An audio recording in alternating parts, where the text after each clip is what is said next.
In that 50-year stretch right after the Civil War, the United States wasn't just put back together. It was totally transformed. We're talking about a massive wave of new people, new tech, and new ways of thinking that took a mostly rural farming nation and turned it into an industrial powerhouse. And that's the story we're going to unpack right now. So, here's how we're going to break it down. First, we'll look at the incredible scale of how cities just exploded in size. Then, we'll dive into what was pulling millions of immigrants to America in the first place. After that, we'll see how they built lives for themselves, how they navigated city politics, and finally, how this whole massive shift gave birth to a brand new American dream. It's hard to overstate just how huge this change was. We're talking about a seismic shift. The entire landscape and character of the nation were changing before people's eyes as millions and millions left the farm behind for a new life in the factory. And the speed of this change, it was absolutely staggering. In just 50 years, America's urban population didn't just double or triple, it multiplied by 7. This explosion was all fueled by industry, which needed a massive workforce to build and run the country's new railroads, factories, and cities. And then, in 1920, it became official. The national census confirmed it. For the very first time in American history, more people lived in cities than in the countryside. The U.S. suddenly had more big cities than anywhere else in the world. So you have to ask, who were all these people filling them up? 25 million. Just let that number sink in for a second. That's how many immigrants came to the United States between 1870 and 1920. This wasn't just some small piece of the puzzle. This was the urban growth. These were the people whose labor literally built modern America. Okay, so why? Why did 25 million people decide to leave everything they'd ever known and travel across an ocean to a new country? Well, the answer really boils down to two powerful and kind of opposite forces. Historians have this really useful concept they call push and pull factors. It's pretty simple, right? Push factors are all the bad things that make you want to leave a place, like danger, poverty, or no opportunities. And pull factors are the magnets, the good things drawing you toward a new home, like the promise of a better life. So, for example, people were pushed out of their homes by horrible things like the pogroms against Jews in Russia, or because there just wasn't enough farmland to go around in places like Sweden. And yeah, they were pulled here by the promise of safety or the chance to own land. But the one pull factor that was stronger than all the others combined? Jobs. Industrial capitalism was like a giant magnet, pulling millions of people to America's shores. So they make it here. They're looking for work in the steel mills of Pittsburgh, the stockyards of Chicago, the factories of New York. But what happens next? Do they just sort of disappear into the American melting pot? Or did they figure out another way to adapt? Well, they did something pretty incredible. They basically rebuilt their old worlds right inside the new one.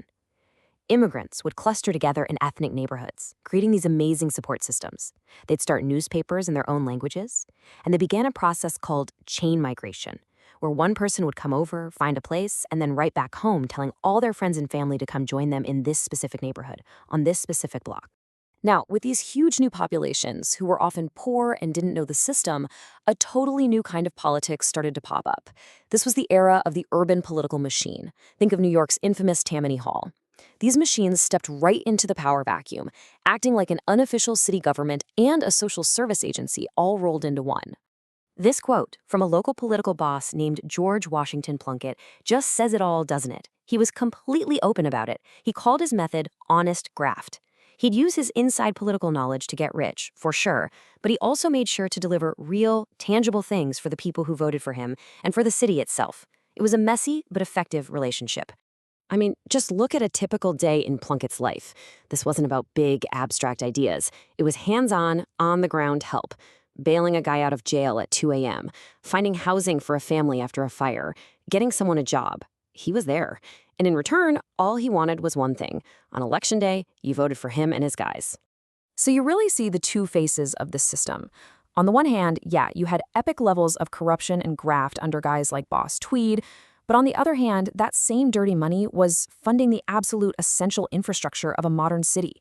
We're talking water and sewer lines, schools, hospitals, even iconic projects like Central Park and the Brooklyn Bridge.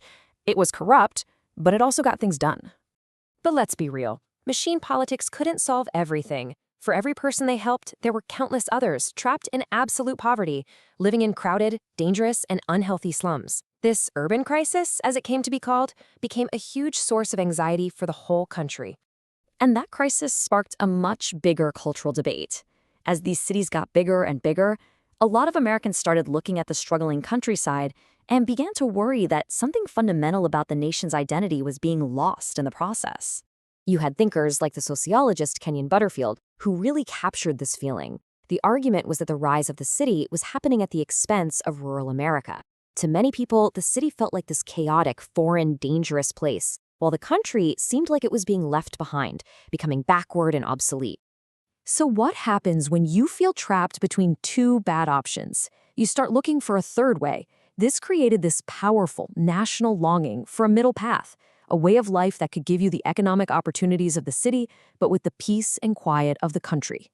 And that middle path, that solution they landed on, was the suburb. The whole idea of a city of homes was born directly out of the pressures of this era. It was sold as the perfect balance, a safe, planned community where you could escape the problems of both the industrial city and the fading countryside. And that brings us right back to today, doesn't it? This tension between the density of the city, the sprawl of the suburbs, and the identity of the country was forged more than 100 years ago, but it still defines so much of American life. So the final question is, are we still trying to navigate that very same choice today?